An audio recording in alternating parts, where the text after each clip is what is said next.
सबसे पहले तो मैं बिहारी बोल के सभी दर्शकों को अपनी तरफ से सादर प्रणाम और उनका आभार प्रकट करती हूँ कि आपने मुझे इस पॉडकास्ट के लिए चुना।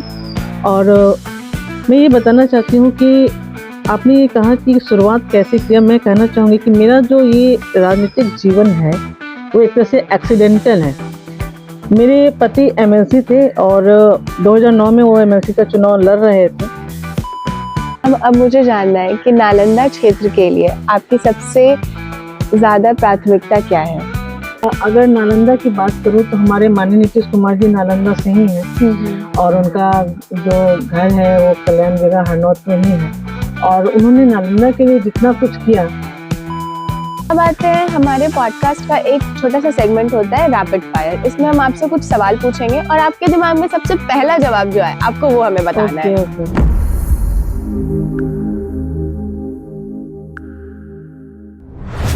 नमस्कार दर्शकों, मैं हूँ अदिति और स्वागत है आपका द बिहारी बुल के इस नए एपिसोड में। इस एपिसोड में हमारे साथ जुड़ रही हैं सचेतक सत्तारूढ़ दल बिहार विधान परिषद की माननीय सदस्या श्रीमती रीना देवी।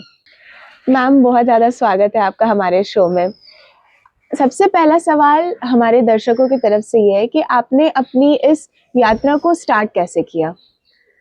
देखिए, सबसे पहले तो मैं बिहारी बोल के सभी दर्शकों को अपनी तरफ से सादर प्रणाम और उनका आभार प्रकट करती हूँ कि आपने मुझे इस पॉडकास्ट के लिए चुना। और मैं ये बताना चाहती हूँ कि आपने ये कहा कि शुरुआत कैसे किया। मैं कहना चाहूँगी कि मेरा जो ये राजनीतिक जीवन है वो एक तरह से एक्सीडेंटल है। मेरे पति एमएलसी थे और 2009 में वो एमएलसी का चुनाव लड़ रहे थे और 2015 में जब पुनः उनको एमएलसी का नॉमिनेशन करना था तो उस वक्त उनके प्रस्तावक में कुछ गलतियां हो गई और ऐसी स्थिति उत्पन्न हो गई कि उनका नॉमिनेशन रद्द हो जाना था। ऐसी स्थिति में हमारे जो माननीय मुख्यमंत्री बिहार के नीतीश कुमार जी थे, उन्होंने कहा कि आप अपनी पत्नी को नॉमिनेशन करने का काम करें और उन्हें जो है ये एमएलसी का चुनाव लड़ने दीजिए। तो मेरा जहाँ तक राजनीतिक में प्रवेश का जो बात है वो मेरे सोचने से नहीं हुआ, एक्सीडेंटल ही मैं इसमें आ गई। तो अब मैम आप इस फील्ड में एक्सीडेंटली आ गई हैं, तो आपको कैसा फील हो रहा है? देखिए, जब मेरा जो पदार्पण राजनीतिक परिप्रेक्ष्य में जब हुआ एक्सीडेंटली, तो उस समय मुझे लोगों ने स्वतः चुनने का काम नहीं किया था। लोगों ने मुझे एक सब्स्टिट्यूट के तौर पे रखा था कि इनकी पति थे और इनका नॉमिनेशन रद्द हो गया और अब पत्नी आ गई हैं, तो पत्नी एक कठपुतली मात्र होंगी या फिर उनके जैसे कहने के अनुसार वो चलेंगी। लेकिन मेरा जो जीवन है वो बोरिंग रोड में मेरा जन्म हुआ और मैंने यहीं से पढ़ाई लिखाई शुरू की और एमए तक की मैंने डिग्री ली है पटना कॉलेज से। और उस समय मैं जब घर में बैठी हुआ करती थी तो मैंने सोचा था कि मैं पढ़ाई करूं और आगे बढ़ूं और पीएचडी करूं और मुझे असिस्टेंट प्रोफेसर वगैरह बनना था। लेकिन उस समय जो मेरी जो भावनाएं थी वो अंदर ही थी, दबी हुई थी। लेकिन मेरा जो पॉलिटिकल साइंस था वो मेरा एक सब्जेक्ट था, उसमें मुझे बहुत रुचि भी थी। राजनीतिक जीवन को देख करके मुझे रुचि होती थी, जो नेता लोग होते हैं उनको देख करके मेरी रुचि बढ़ती थी कि किस तरह से वो देश के लिए या राज्य के लिए काम करते हैं और कहाँ पे अगर मैं होती तो शायद ज़्यादा अच्छा काम कर पाते। तो जो जो आम जो जनजीवन है, जो आम जो लोग हैं, जो वो काम के लिए जब नेता के पास जाते हैं तो नेता के आगे पीछे बहुत सारे लोग होते हैं जो उनको वहां तक पहुंचने में मदद नहीं कर पाते। और कहीं ना कहीं एक जो है बैरियर है उन दोनों के बीच में कि एक नेता है, एक बड़ा नेता है, उसके 4 लोग 5 लोग 10 लोग उसको घेरे रहते हैं और जो आम व्यक्ति है वो उससे दूर खड़ा होता है, वो अपनी समस्याओं को भी नहीं बता पाता है। तो उस समय मेरे मन में ऐसी विचार आते थे कि मैं उनको कुछ कर पाती अगर मैं यहाँ रहती। तो खैर उस समय तो मेरी इच्छा पूर्ण नहीं हुई, लेकिन जब मेरे पति का जो नॉमिनेशन रद्द होने का स्थिति उत्पन्न हुआ तो मैं जब इस क्षेत्र में आई तो मैंने इस चीज़ पे ज़्यादा फोकस करने का काम किया कि जो लोग जिन नेताओं की बातें नहीं बता पाते थे वो मेरे पास आराम से आ सके और ऐसे लोगों की समस्याओं को जब मैं सुलझा पाती थी तो एक खुशी महसूस होती थी, दिल को सुकून मिलता था। तो उसके बाद मुझे ये जो राजनीतिक जीवन है वो अच्छा लगने लगा, क्योंकि कहीं ना कहीं मुझे ये ऐसा लगा कि भगवान ने मुझे इस काम के लिए चुना है कि मैं किसी के लिए कुछ कर सकती हूँ। तो अब मुझे ये जीवन भी अच्छा लग रहा है और इसके सारे अनुभव भी अच्छे लग रहे हैं जो समस्याएं थी उन समस्याओं से लड़ना भी मुझे आ गया है। तो अभी के समय में तो मैं ये कह सकती हूँ कि ये जीवन मुझे पसंद आ रहा है। तो मैम अब हमारे दर्शकों को बताइए कि राजनीति में आने के बाद सबसे बड़ी चुनौती क्या रही आपके लिए? देखिए, राजनीति में आने के बाद जो मेरी सबसे बड़ी चुनौती थी, जो मुझे अपने पति से ही कम्पीट करना था। मेरे पति पहले से राजनीतिक जीवन को जी रहे थे। लोगों से उनका जुड़ाव बहुत पहले से रहा था और लोगों के बीच में आना जाना और ज़्यादा से ज़्यादा लोगों के बीच में उठना बैठना। तो एक महिला होने के नाते मेरे लिए सबसे बड़ी चुनौती तो मुझे ये फेस करना था कि मैं जो उनके बदले में जो मैं आई थी, तो लोग मुझे पहले एक्सेप्ट करें। तो पहला मुझे कंप्लीट करना था अपने हस्बैंड से ही, क्योंकि मेरे हस्बैंड पूरा प्रखर नेता थे। वो लोगों से ज़मीन से जुड़े हुए थे। उनकी जो समस्याएं थी उनको लेकर के ज़्यादा से ज़्यादा लोगों के लिए बाहर जाते थे, या पैरवी के लिए जाते थे, या हॉस्पिटल है या फिर थाना है। तो इन सब चीज़ों पे उनका बहुत ज़्यादा काम होता था। या फिर किसी की मरनी हो गई तो उसमें लोगों को ढाढ़स बढ़ाने के लिए, या किसी के बेटे की शादी है या बेटी की शादी है तो उसमें ज़्यादा से ज़्यादा सम्मिलित होने, क्योंकि राजनीतिक जीवन में तो यही है कि लोगों को बीच में रहना है। तो एक महिला होने के नाते बहुत सारी समस्याएं होती है। पहले तो मुझे उनके जगह पे लाया गया था, तो मुझे अपने आप को प्रूफ करना था कि मैं उनसे कम नहीं हूँ। तो ये मेरे लिए सबसे बड़ी चुनौती थी। तो सबसे बड़ी चुनौती को रूप में मैंने उसे स्वीकार किया और ज़्यादा से ज़्यादा मैंने लोगों के बीच में जाना शुरू किया। जो मेरा पहला टर्म है, मैंने सबसे ज़्यादा काम यही किया कि जिनकी भी जो परिवार थे उनके साथ जुड़ाव करने के लिए, उनके शादी में, उनके परिवार के किसी व्यक्ति के मरने के ब्रह्मभोज के अवसर पर, या फिर स्कूलों में, या फिर उद्घाटन कार्यक्रमों में, सरकारी कार्यक्रमों में ज़्यादा से ज़्यादा मेरी उपस्थिति वहाँ रही। तो लोग मुझे जानना शुरू किए, लोगों ने मुझे सुनना पसंद किया और लोगों से मैं इंटरेक्शन कर पाई और लोगों तक अपनी बातों को पहुंचा पाई। तो लोग ये समझने के लिए मतलब राजी हो गए कि राजू यादव तो एक अच्छा नेता तो था ही, पर रीना यादव भी उससे कम नहीं है। हाँ। तो ये मेरे लिए सबसे बड़ी चुनौती थी और इससे मैंने अपने प्रथम जो मेरा जो पहला कार्यकाल था, जो 6 वर्षों का था, उसमें मैंने अपने को सिद्ध करने का काम किया कि मैं उनसे कम नहीं हूँ। ऑफ कोर्स, और ये चीज़ तो पूरे बिहार को पता ही है कि कैसे आपने नालंदा का और बिहार का नाम रोशन किया है। तो मैम, जैसा अभी आपने बताया कि महिला होने पे आपको बहुत सारी चुनौतियों का सामना करना पड़ा, तो अब जो नई महिलाएं, नई पीढ़ी जो पॉलिटिक्स में आने का सोच रही हैं, तो उनके लिए आप क्या सजेस्ट करेंगी?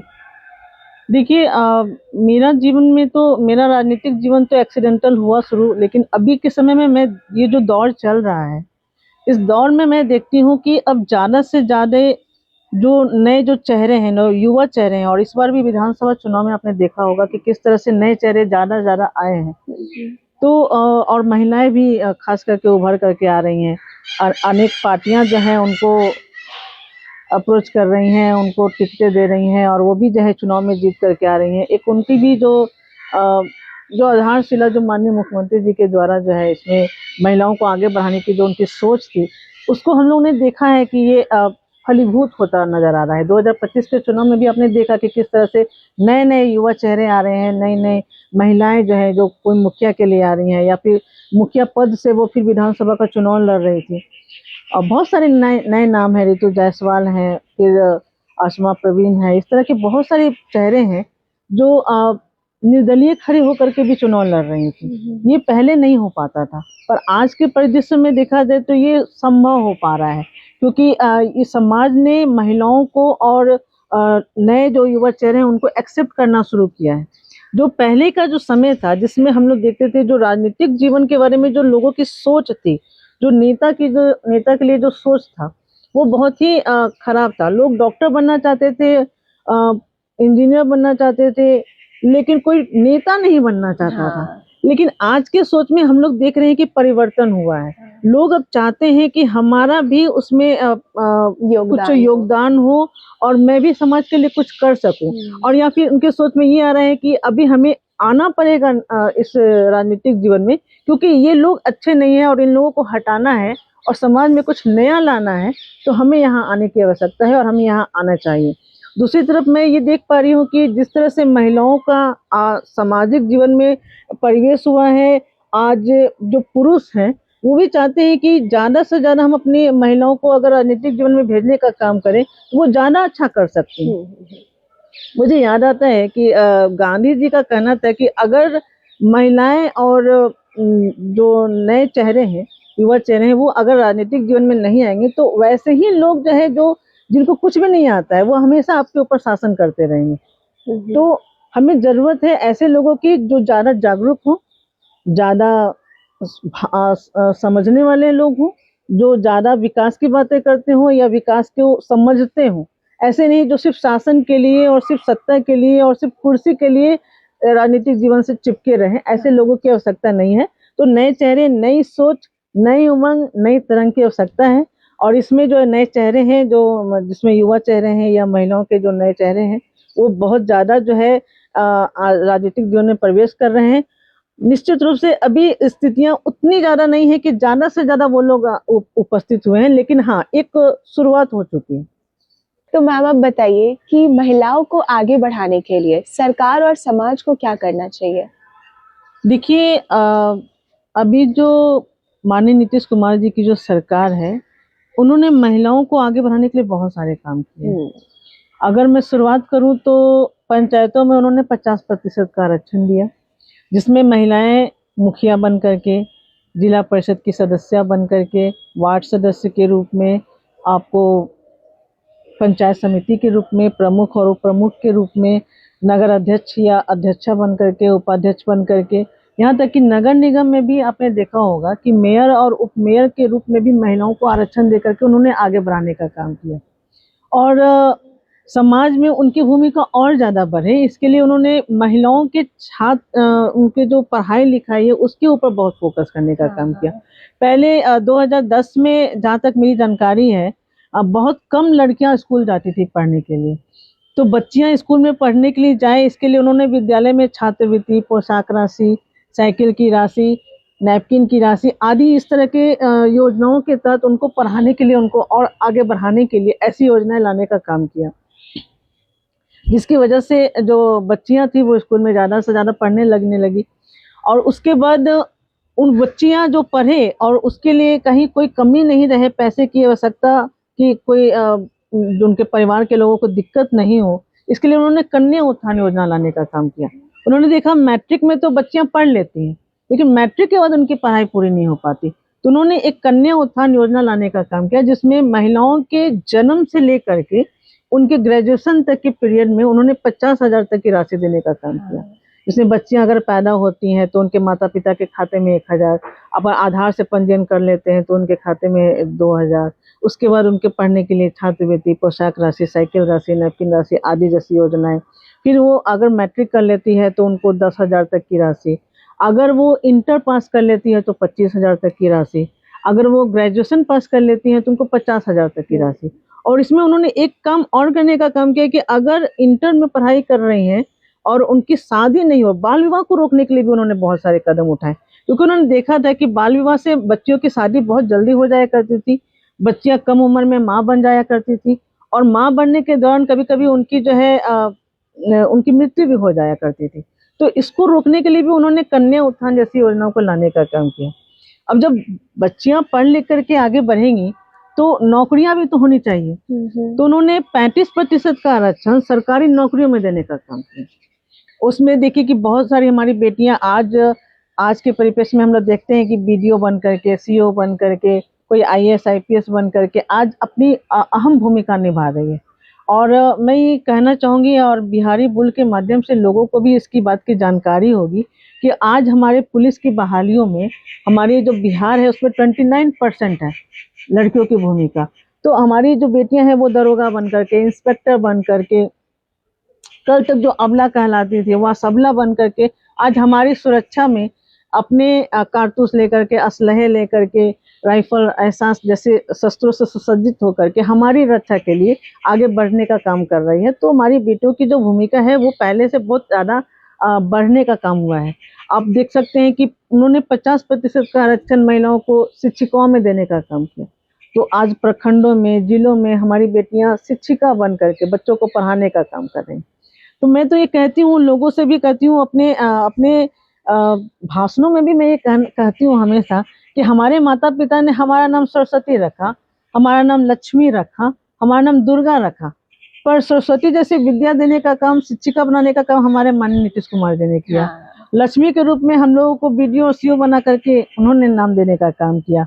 और अगर जो है कि हम लोग जो है कि आगे बढ़ करके आते हैं तो जो दुर्गा के रूप में हम लोग अपनी बेटियों को देखते हैं कि वो पुलिस की वर्दी में आज हमारे सामने उपस्थित है।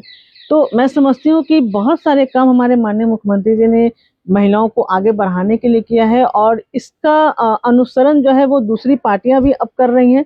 अब वो भी ज़्यादा से ज़्यादा लड़कियों को या महिलाओं को जो है प्रोत्साहन दे रही हैं, उनको भी राजनीतिक जीवन में लाने का काम कर रही हैं। क्योंकि अगर महिलाएं जो है सिर्फ पैसा आ जाने से वो शक्तिशाली नहीं हो सकती हैं। हाँ। शक्ति उनको राजनीतिक जीवन से ही मिलेगी। जब वो वहाँ पे प्रतिष्ठित होंगी और किसी पद पे आसीन होंगी तो वो ज़्यादा से ज़्यादा लोगों की मदद कर पाएंगी, और कहीं ना कहीं वो उनमें एक फीलिंग आएगा कि वो भी समाज के लिए कुछ कर पा रही हैं। तो ये जो समाज है उसमें ये अभी जो है बदलाव आया है। लेकिन मैं जरूर ये चाहूंगी कि जो हमारे परिवार के जो लोग हैं, जो बेटियां हैं, पहले के भी टाइम में हम लोग देखा करते थे कि बच्चों को, जिन परिवारों ने अपनी बच्चों को ज्यादा प्रोत्साहन दिया या ज्यादा उनको महत्व दिया, उनके करियर के बारे में सोचा, उनको पढ़ाने लिखाने के बारे में सोचा, उनकी बेटियां तो आगे बढ़ गई। तो उसमें बहुत सारी ऐसी बेटियां हैं जिसमें इंदिरा गांधी भी हैं, कल्पना चावला भी हैं, जो पहली महिला के नाम पे अपना नाम रोशन कर रही हैं। लेकिन बहुत सारी बेटियों को आगे बढ़ाने का काम जो है हमारे माननीय नीतीश कुमार जी ने किया, और इस तरह से हमारी बेटियां आगे बढ़ रही हैं। और मैं समाज में यही कहना चाहूंगी कि जो लोग हैं, परिवार हैं, वो भी अपनी बेटियों को ज्यादा से ज्यादा पढ़ाएं। खास करके जो गरीब घर के लोग हैं वो अपनी बेटियों को ज्यादा से ज्यादा पढ़ाएं और उनको आगे बढ़ाने का काम करें। इन योजनाओं के माध्यम से उनको और ज्यादा सबल बनाने का काम करें, ताकि उनकी भी जो भूमिका है विकास में, बिहार के विकास में खास करके, तो वो सराहनीय हो सके, प्रशंसनीय हो सके। तो मैम, जैसे आपने बताया कि बिहार सरकार ने महिलाओं को आगे बढ़ाने के लिए बहुत सारी योजनाएं निकाली, बहुत सारे काम किए। तो इसी से मुझे एक याद आ रहा है कि बजट सत्र में एक बार कुछ बातें हो रही थी जिसपे आप बहुत ज्यादा भावुक हो गई थी और आप फूट फूट के रोने लगी थी।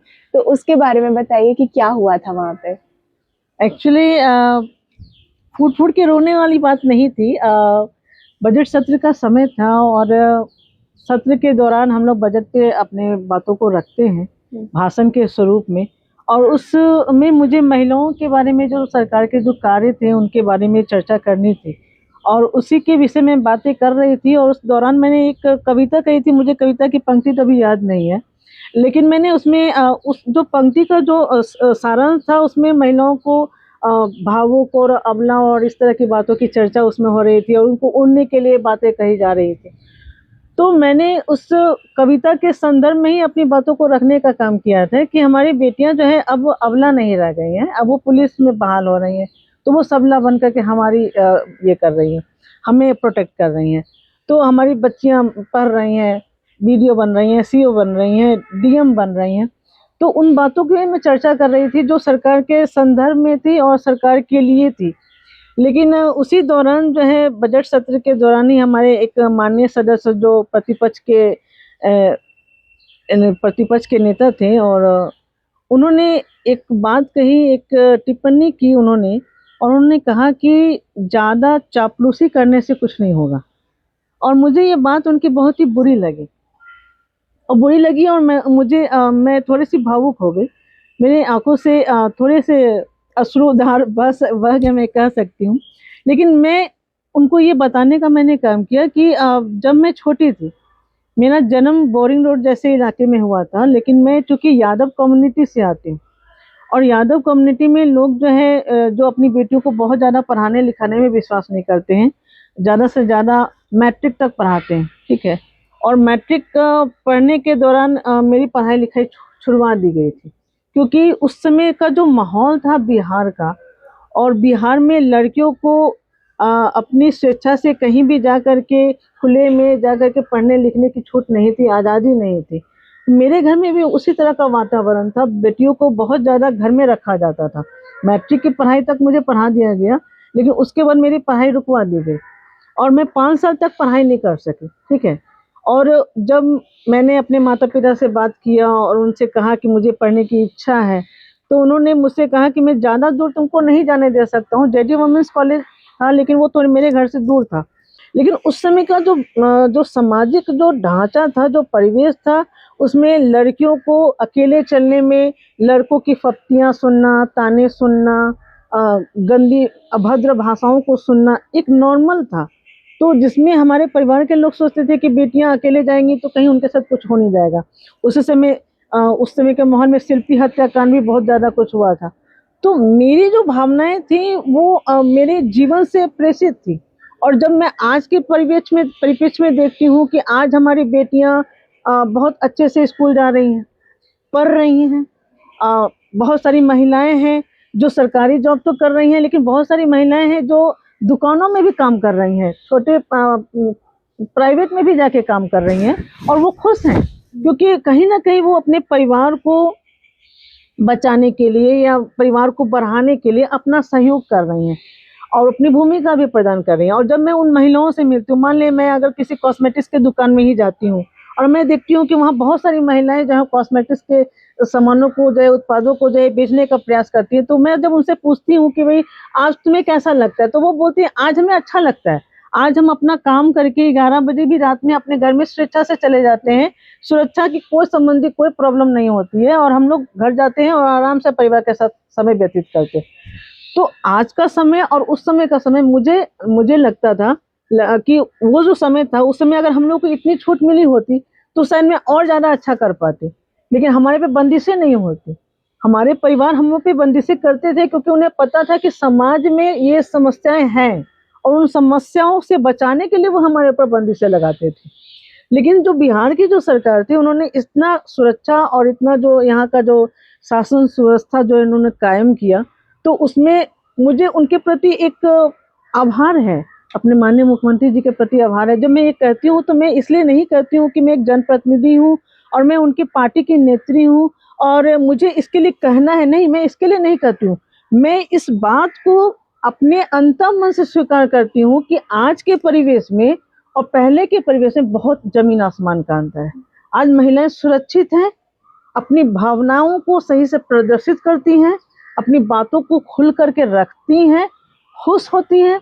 मैं तो ये कहूँगी, जब शराबबंदी उन्होंने किया, शराबबंदी के बारे में बहुत सारे लोग चर्चाएं करते हैं कि शराबबंदी तो है ही नहीं, लेकिन मैं कहती हूँ कि शराबबंदी ठीक है, बहुत सारे लोग जो है कि जो पीने वाले हैं वो पीते भी हैं, लेकिन मैं कहती हूँ आज के समय में कोई व्यक्ति पी करके खुलेआम अभद्र भाषा का व्यवहार नहीं कर सकता है। व्यवहार तो क्या, वो दूर खड़ा रहता है। आज जब हम लोग गांव में जाते हैं, जब हम लोग पहले जाया करते थे, तो जो महिलाएं होती थी वो साइड रहा करती थी, पुरुष जो है नृत्य करते थे, डांस करते थे, ठीक है। आज हमारी महिलाएं जो है वो नृत्य करती हैं, अपनी भावनाएं प्रदर्शित करती हैं, खुशी का माहौल होता है, और वो जो पुरुष पीने वाले होते हैं वो साइड में खड़े रहते हैं, डर के खड़े रहते हैं, छिप के खड़े रहते हैं, ये कहीं कोई पता न चल जाए।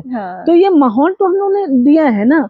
आज शाम के समय में 7 बजे के बाद जो है कि लोग अगर पी करके, अब मैं प्रतिनिधि हूँ, जनप्रतिनिधि हूँ, अब लोगों के समक्ष जा रही हूँ, और कुछ लोग पी करके आपके सामने अगर बोल रहे हैं, तो उनका जो शराब की जो गंदी बदबू है उसको देखना पड़ता था, उसको सुनना पड़ता था, या एक जनप्रतिनिधि होने के नाते मुझे फोन पे बातें करनी पड़ती हैं, तो उन बातों में वो फालतू की बातें करते थे। आज वो सब नहीं होता है, तो हम लोग तो अपने आप को सुरक्षित महसूस करते हैं। तो मेरे जो भावुकता के जो मेरे जो अश्रु थे वो इसलिए ही बहे थे कि मैंने उस कष्ट को सहा था, एक महिला, एक लड़की होने के नाते जो समाज में था। आज वो समाज जो है बदल रहा है, और उस बदलाव के लिए मैं अपने माननीय मुख्यमंत्री जी को अपना आभार प्रकट कर रही थी। और उसके लिए हमारे जो नेता थे, उन्होंने मुझे ये शब्द कहा कि चापलूसी कर रहे हो, जो कि मेरा चापलूसी से कहीं से कोई दूर दूर तक लेना देना नहीं। मैंने उनसे कहा, चापलूसी तो आप कर रहे हैं, आपके 15 साल के कार्यकाल में इतने सारे हत्याकांड हुए, इतनी सारी किडनैपिंग हुई, आप उस सरकार को अच्छा ठहराते हैं, और जहाँ पे जो काम हो रहा है आप उसके लिए कर रहे हैं कि आप मैं चापलूसी कर रही हूँ। तो ये इसी बात को लेकर के मेरे थोड़े से आंसू बह गए थे, क्योंकि वो जो समय था वो मेरे लिए बहुत ही भावनात्मक रूप से मैं उस समय टूट गई थी, क्योंकि परिवार के तरफ से मुझे वो सपोर्ट उस समय नहीं मिला था। बाद में चल करके मैंने अपने दम पे जो है फिर पढ़ाई लिखाई करना शुरू किया, लेकिन फिर उसके बाद मेरी शादी हो गई और फिर मेरी पढ़ाई बाधित हो गई। लेकिन फिर ससुराल के पक्ष से मुझे सपोर्ट मिला और मैं पढ़ाई में अपना आगे बढ़ाती गई और इस तरह से मैंने फिर एमए भी किया और उसके बाद आपके समक्ष हूँ। जैसे अभी आप बता रही हैं, तो रिसेंटली अपर्णा सागर मैम के थ्रू एक एलाइट डांस कार्निवल कार्यक्रम का आयोजन हुआ था। उसमें भी ना बाहर से बहुत सारे लोग आ रहे थे, दूसरे राज्यों से बहुत सारे लोग आए थे एंड उसमें पार्टिसिपेट किए थे। तो उस डांस कार्निवल में ना बहुत सारे बच्चे, उनके पेरेंट्स, वो लोग पहली बार बिहार आए थे, तो उनके भी दिमाग में ये चीज़ था कि बिहार सेफ होगा नहीं होगा। तो जब हमने बात की उन लोग से, तो हमें पता चला कि उनके पेरेंट्स, बच्चों के पेरेंट्स बोल रहे थे कि उन्हें बहुत ज़्यादा अच्छा लग रहा है, कंफर्ट था बिहार आने में एंड अब वो लोग आगे भी आएंगे और ऐसे कार्यक्रम जो भी बिहार में होगा उसमें पार्टिसिपेट करेंगे, क्योंकि अब जो नया बिहार है ये बहुत एक अच्छे रूप में इसको सामने लाया जा रहा है। उतना सेफ्टी है हमारे पास। अब छोटे बच्चे भी इधर अपने से जाते हैं, छोटे बच्चे खुद को सेफ फील करते हैं, वुमेन जो है सारे खुद को सेफ फील करती हैं। आपने सही कहा अदिति, आप जैसा बता रही हैं, जैसे बिहारी बोल के भी जो संचालक हैं अपर्णा जी, और आप भी जो संचालन कर रही हैं, मेरा जो इंटरव्यू ले रही हैं, अदिति नाम है ना। हाँ। तो आप सभी लोग और आपकी टीम में मैंने सुना है कि बहुत सारी लड़कियां ही इसमें पार्टिसिपेट हाँ। कर रही हैं और इसको चलाने का काम कर रही हैं। आप देखिएगा कि 2010 से पहले जो बिहारी कहने पे भी लोग शर्म महसूस करते थे, शर्मिंदगी महसूस करते थे, आज के समय में लोग बिहारी कहने में गर्व महसूस करते हैं। हाँ। और बिहार के दूसरे बिहार के बाहर जो भारत देश के जो अनेक अन्य राज्य हैं, वहां से भी लोग जो पहले जो डरते थे यहाँ आने में, वो भी लोग आज आकर के बिहार में कहते हैं कि नहीं, बिहार की तो कायाकल्प ही हो चुका है। आज इतनी अच्छी सड़कें हो गई हैं, आज जो लाइन की सुविधा है 24 घंटे, आज वाईफाई की सुविधा हो या सड़कों का जो जाल बिछा है, मेट्रो जैसी सुविधाएं हो गई हैं, आज अब देखिए एयरपोर्ट का भी नव निर्माण हो गया। तो जो बाहर के जो लोग थे, अब वो आकर के समझते हैं कि बिहार में बहुत कुछ बदलाव हो गया है, सुरक्षा जो है कि कायम हो गई है। मैं तो ये कहूंगी कि अभी आपने देखा होगा, समाचार पत्रों के माध्यम से भी आपने सुना होगा कि किस तरह से राजगीर स्टेडियम, अंतर्राष्ट्रीय स्टेडियम का निर्माण करवाया गया, और सिर्फ बिहार नहीं, पूरे विश्व से, दूसरे देशों से, थाईलैंड और मलेशिया, जापान और चीन जैसे देशों से बेटियां आकर के, बच्चियां आकर के यहाँ हॉकी टूर्नामेंट खेलने का काम की। निश्चित रूप से वहाँ पे हमारी भारत की बेटियां जो है वो उन्होंने जीत हासिल की, लेकिन उनकी भी जो सोच थी, जो बिहार के बारे में जो सोच थी, उनका ये अवधारणा जो थी कि जो बिहार में लोग सुरक्षित नहीं है, बेटियां सुरक्षित नहीं है, आज वो दूसरे देशों से बेटियां हमारे यहाँ आकर के खेल रही हैं और खुश होकर के जा रही हैं, यहाँ के लोगों से खुश होकर के जा रही हैं, यहाँ के अतिथि भाव से खुश होकर के जा रही हैं।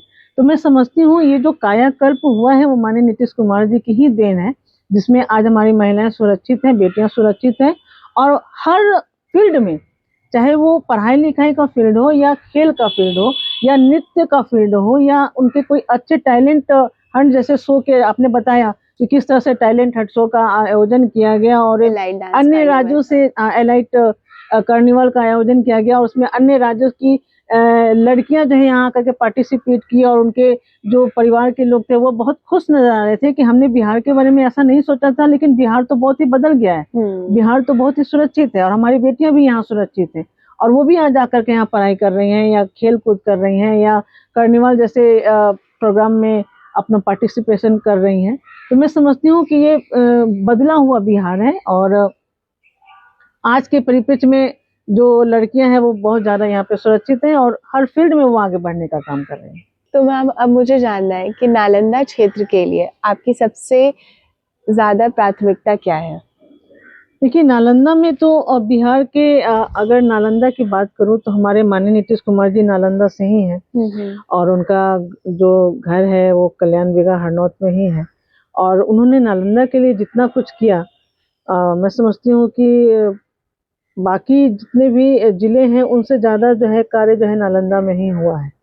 और नालंदा में चाहे वो राजगीर का अंतर्राष्ट्रीय स्टेडियम हो या नालंदा खंडर हो या फिर जो है कि नालंदा यूनिवर्सिटी हो या फिर तमाम जितने भी पर्यटक के दृष्टिकोण से भी देखा जाए तो जू सफारी हो या नेचर सफारी हो या पांडु पोखर जैसी जो जितने भी जो घूमने फिरने की जो जगह है, या फिर रोपवे वगैरह का जो अभी नया जो है कि सृजन हुआ, जो आर्ट का पूरा कंबाइंड जो है वो ग्लास वाला बैठने की जो ग्लास बनाया ब्रिज गया जो है या ग्लास ब्रिज बनाया गया है।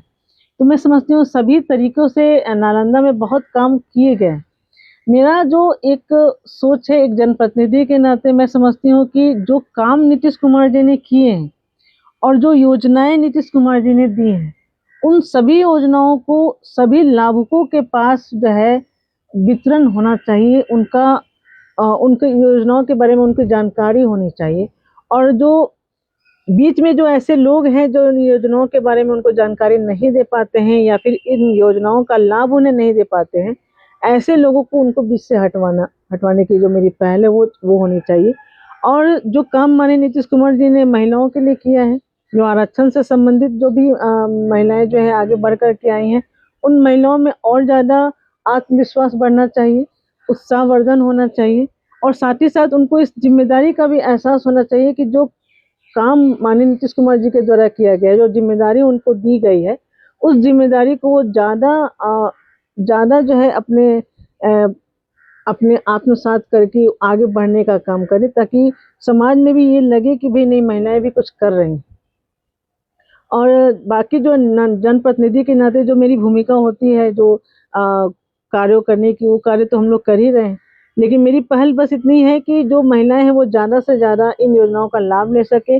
जो लड़कियां हैं उन योजनाओं के माध्यम से ज़्यादा, कन्या उत्थान के योजनाओं से ज़्यादा लाभुक होकर के ज़्यादा से ज़्यादा वो आगे बढ़ चढ़ के पढ़े लिखे, आरक्षण के माध्यम से सरकारी नौकरियां लेने का काम करें, पुलिस की बहालियों में आगे बढ़ें, शिक्षकों में और आगे बढ़ें। क्योंकि एक महिला जब शिक्षित होती है ना, तो वो पूरा घर शिक्षित होता है। हाँ। और सिर्फ एक घर नहीं, दो घर शिक्षित होते हैं। हाँ। मुझे याद है कि जब दिल्ली पार्लियामेंट में मैं गई थी, वुमेन्स डे के अवसर पे एक कार्यक्रम आयोजित किया गया था। उसमें सुषमा स्वराज जी जो थी, वो उन्होंने एक भाषण में कहा अपने कि एक महिला जब मंदिर जाती है और प्रसाद लेकर के आती है, और एक जब पुरुष मंदिर जाता है और प्रसाद लेके आता है, तो पुरुष प्रसाद वहीं खा लेता है, लेकिन जब एक महिला जाती है मंदिर में तो वो प्रसाद घर लेकर के आती है। उस प्रसाद को अपने घर के बड़े बुजुर्गों में, अपने बच्चों में, अपने आस पड़ोस के लोगों में पहले बांटने का काम करती है, और तब वो प्रसाद को खुद ग्रहण करती है। तो इन महिलाओं का यही संस्कार है कि उन चीज़ों को वो डिस्ट्रीब्यूट करती है। तो मैं समझती हूँ कि शिक्षा भी उसी प्रसाद के जैसा है कि जब एक महिला शिक्षित हो जाएगी तो पूरा का पूरा समाज शिक्षित हो जाएगा, और जब समाज शिक्षित हो जाएगा तो फिर देश शिक्षित हो जाएगा, और शिक्षित देश ही विकसित देश हो सकता है। हाँ, एकदम सही कहा आपने। हम आपसे तो बहुत सारी बातें हो गई राजनीति को लेकर के। अब आते हैं, हमारे पॉडकास्ट का एक छोटा सा सेगमेंट होता है रैपिड फायर। इसमें हम आपसे कुछ सवाल पूछेंगे और आपके दिमाग में सबसे पहला जवाब जो है आपको वो हमें बताना है। ओके। तो सबसे पहला सवाल, आपको बचपन से क्या बनना था? मुझे टीचर बनना था। Teacher, okay. एंड आपकी फेवरेट मूवी? मेरी फेवरेट मूवी तो बहुत सारी हो सकती है, पर कल हो ना हो। Favourite song? ऐसे तो जितने भी सैड सॉन्ग होते हैं वो मुझे ज़्यादा पसंद आते हैं, कि कहीं ना कहीं वो हार्ट को कहीं से टच करते हैं। लेकिन अगर देखा जाए तो कल हो ना हो कहीं एक मितवा करके एक गाना था, वो मुझे बहुत पसंद है। और अगर आपको बोला जाए कि आपको तुरंत कहीं घूमने जाना है तो सबसे पहले आप कहाँ जाना चाहेंगी? मुझे स्विट्जरलैंड जाना है। और आपका फेवरेट खाना? मेरा फेवरेट खाना छोले भटूरे। आपकी हॉबी क्या है? मेरी हॉबी है अच्छी अच्छी चीज़ों के बारे में जानकारी लेना, अच्छी अच्छी मूवी देखना, और कुछ जो समाज को कुछ बताना चाहती है वैसी मूवी मुझे पसंद है। और रोमांटिक मूवी तो सभी लड़कियों को पसंद है, मुझे भी पसंद है। रोमांटिक सॉन्ग सुनना, और बस। अगर आपको सोसाइटी में कुछ बदलाव लाना हो तो आप क्या बदलाव लाना चाहेंगी? अगर मुझे सोसाइटी में कुछ बदलाव लाना है तो मैं चाहती हूँ ये जो पैरवी की जो परंपरा है, इस परंपरा को मैं तोड़ना चाहती हूँ। क्योंकि मुझे लगता है कि एज अ जनप्रतिनिधि बहुत सारे लोग आपसे उम्मीद लेकर के आते हैं। मैं ये नहीं कहती कि उनका पैरवी करना गलत है, लेकिन मुझे लगता है कि ये पैरवी का कॉन्सेप्ट ही खत्म होना चाहिए। एक ऐसी व्यवस्था ही होनी चाहिए जहाँ पे आपको बच्चों को, अगर स्कूल में एडमिशन दिलाना है तो वो स्वतः ही हो जाए, आराम से हो जाए, उसके उसके खुद की योग्यता पे हो जाए। अगर कोई भी व्यक्ति बीमार है तो उसको पैरवी करने की आवश्यकता नहीं रहे, जब वह व्यक्ति जब हॉस्पिटल में जाए तो उसको स्वतः ही जो है वो सीट मिल जाए और उसका इलाज हो जाए। कोई व्यक्ति अगर एफआईआर कराने जा रहा हो तो उसके लिए किसी की पैरवी की जरूरत न रहे, जो सही है उसके लिए लोग। देखिए, इसके लिए सबसे बड़ी जो जरूरत है वो समाज में जो लोगों के प्रति जो नजरिया है उसको चेंज करने की आवश्यकता है। कहीं ना कहीं प्रेम भाव हमारे समाज से थोड़ा खत्म होता जा रहा है, सहिष्णुता खत्म होती जा रही है, एकता का भाव खत्म होता जा रहा है। लोग अपने ही मोहल्ले में अपने ही बच्चों को के लिए जो उनके ही जो शिक्षक है वही पढ़ाना नहीं चाहते हैं अच्छे से। कहीं ना कहीं कमियां हमारे ही माहौल में है, हमारे ही समाज में है, परिवार में है, जो हम अपने बेटों को नहीं समझा पाते हैं कि बेटों की इज्जत करना कितनी ज़रूरत है। उनको जो है कि गलत बातें नहीं करनी चाहिए। बेटियों को एक सुरक्षा का माहौल देने के लिए परिवार को ही पहल करने की आवश्यकता है। तो समाज से ज़्यादा मुझे लगता है कहीं ना कहीं परिवार में भी पहल की आवश्यकता है और समाज में भी पहल की आवश्यकता है, ताकि जो है समाज और परिवार मिल करके जो है देश को और ज़्यादा विकसित करने में वो भूमिका निभा कर सके। अच्छा मैम, तो अब बताइए कि आपका दिनचर्या कैसा रहता है? देखिए, सुबह मैं सवेरे उठ जाती हूँ और सुबह मेरा जो है एक गिलास पानी जिसमें जीरा, अजवाइन और सौंफ वगैरह का एक मिक्सचर होता है, जिसको गला करके इसमें एक नींबू और शहद के साथ जो है मैं उसे लेती हूँ सुबह उठ करके। सर्वप्रथम मेरा यही है, सुबह उठ करके सबसे पहले यही लेना है। उसके बाद चूँकि अभी तो ठंड का समय है तो थोड़ा परेशानी होती है योग करने में, लेकिन अगर समय सही रहे और कहीं जल्दी नहीं जाना रहे तो फिर योग के लिए थोड़ा समय अपने नीचे आती हूँ और थोड़ा सा योग करती हूँ, जिसमें मुझे जो सूर्य नमस्कार है वो मैं ज़्यादा करना पसंद करती हूँ। साथ ही साथ और भी 2-4 योगा मैं करती हूँ और उसके बाद बाकी का जो नित्यक्रम होते हैं जिसमें नहाना, खाना सब कुछ है, और बस यही मेरी दिनचर्या है। तो मैम, जैसा आपने अभी बताया आपके हॉबी में गाना भी आता है, तो 2-4 लाइन हमारे ऑडियंस को गा के सुनाइए। देखिए, एक समय था जब मैं स्कूल में हुआ करती थी और मैं बहुत गाना गाती थी, लेकिन आज के समय में जनप्रतिनिधि के रूप में अगर फिल्मी गानों की बात करूँ तो मैं शायद अभी गाने से अच्छा मुझे लगता है कि वंदे मातरम मैं आपको सुना सकती हूँ। हाँ, श्योर। ठीक है, तो वंदे मातरम, वंदे मातरम, सुजलां सुफलां मलयज शीतलां सस्य श्यामलां मातरम, वंदे मातरम। बस। वाह वाह। तो मैम, अब द बिहारी बुल के ऑडियंस के लिए आपकी कुछ 2 शब्द। थैंक यू अदिति, आपने मुझे भी द बिहारी बुल में आज यहाँ अपनी बातों को रखने का मौका दिया। और जो अपर्णा सागर जी हैं जो कि इसकी संस्थापक हैं द बिहारी बुल की, मैं उनको अपनी तरफ से बहुत सारी शुभकामनाएं देना चाहूँगी कि उन्होंने एक इस तरह का पॉडकास्ट तैयार किया है जिसमें बिहार के सभी क्षेत्रों से जुड़े हुए जो लोग हैं या महिलाएं हैं या पुरुष हैं, वो सभी लोग जो अपनी तरफ से बिहार को कुछ अपना योगदान दे रहे हैं उसके विकास में, उन लोगों को अपने एक अच्छा प्लेटफॉर्म देने का काम किया है। उन लोगों की बातों को, उनके कार्यों को जनता के सामने, लोगों के सामने पहुंचाने का काम किया है। तो मेरी तरफ से बहुत सारी शुभकामनाएं हैं बिहारी बुल के सभी लोग, संस्थापक लोगों को, और इससे जुड़े जितने भी अधिकारीगण हैं उन सभी को मेरी तरफ से बहुत सारी शुभकामनाएं हैं।